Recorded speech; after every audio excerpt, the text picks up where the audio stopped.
If you only have a couple minutes for scriptures today, I got you. Welcome to today's bite-sized Biblecast. Today's verse of the day is James 3:13, and I'm in the ESV. Who is wise and understanding among you? By his good conduct, let him show his works in the meekness of wisdom. I don't know about you, but when I read that, I'm like, cool, cool, cool, cool.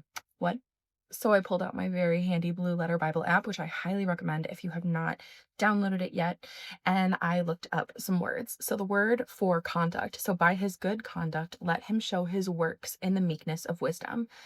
And I'm going to butcher these words and their pronunciation. I'm sorry. The word for conduct is anastrophe. Anastrophe. I'm not sure how to say it, but it means manner of life, conduct, behavior, deportment. So really how you conduct your life, the overall, forgive me for using the word, vibe of your life. So by his good conduct or manner of life, let him show his works. So that word works is ergon, which means that which one undertakes to do, any product or thing accomplished by hand, art, or artistry, or mind. So this is a very intentional word. These works are not just what kind of happens.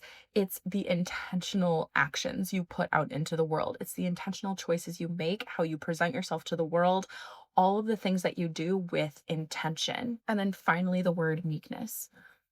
I'm going to read the whole verse again real quick. Who is wise and understanding among you? By his good conduct or manner of life, let him show his works or intentional actions in the meekness of wisdom.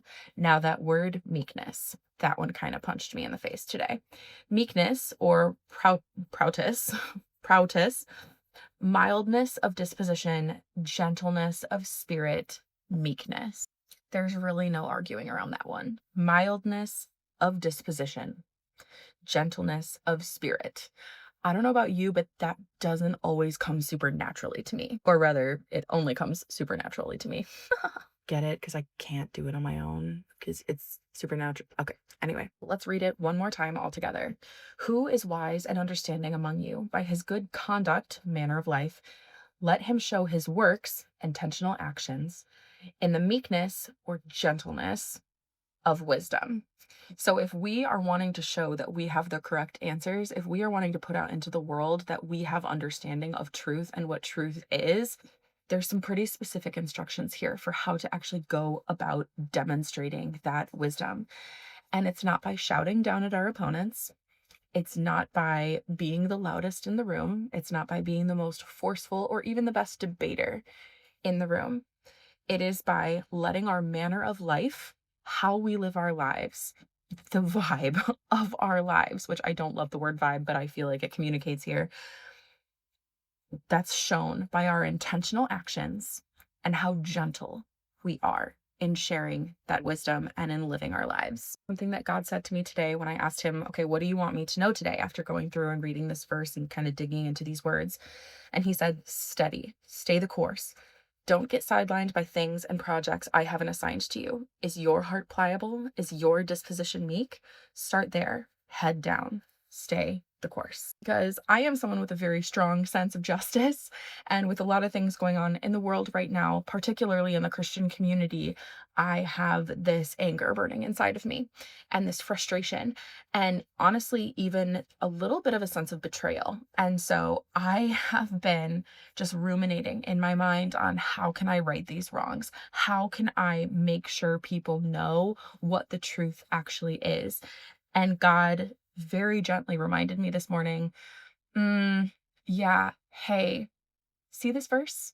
Are you demonstrating the attributes in this verse? Are you following the very clear formula for showing your wisdom?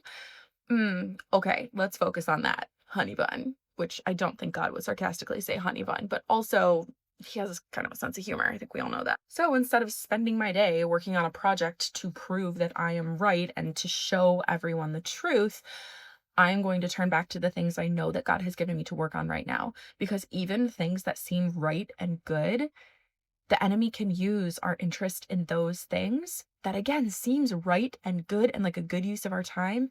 If we're just off course a little bit from what God would have us do, the enemy wins.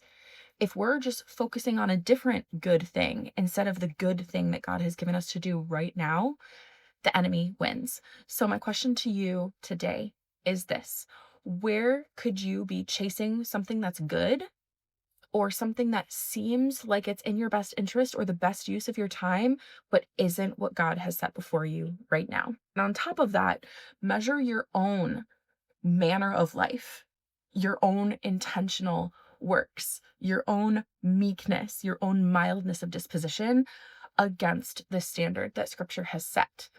Are you operating out of that? Because I'm not. I will be very honest with you. It's something I struggle with a lot, but it's something I'm going to be working on today, and I invite you to join me. Follow for more.